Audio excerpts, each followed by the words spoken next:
गणराज्य। भारत एक गणराज्य के रूप में पहचाना जाता है। इंग्लैंड यह देश लोकतंत्र तो है, जनतंत्र तो है, किंतु गणतंत्र नहीं। भारत लोकतंत्र भी है और गणतंत्र भी है।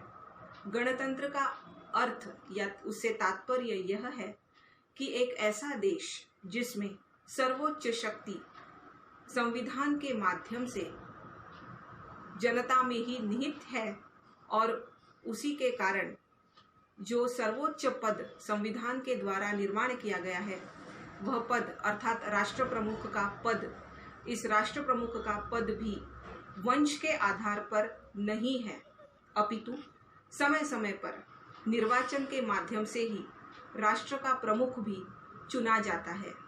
अर्थात यह पद भी निर्वाचन के माध्यम से ही उस पद पर कोई व्यक्ति आ सकती है।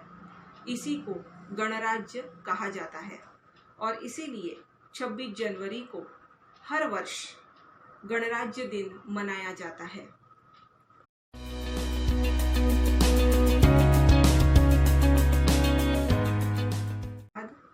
अगली विशेषता समाजवादी अर्थव्यवस्था। देश में स्वतंत्रता के बाद किस प्रकार की अर्थव्यवस्था हो, इसके ऊपर भी बहुत चर्चा संविधान सभा में हुई थी। देश में एक समाजवादी अर्थव्यवस्था हो, इसके ऊपर संविधान सभा के काफी सदस्यों ने जोर दिया था, बल दिया था।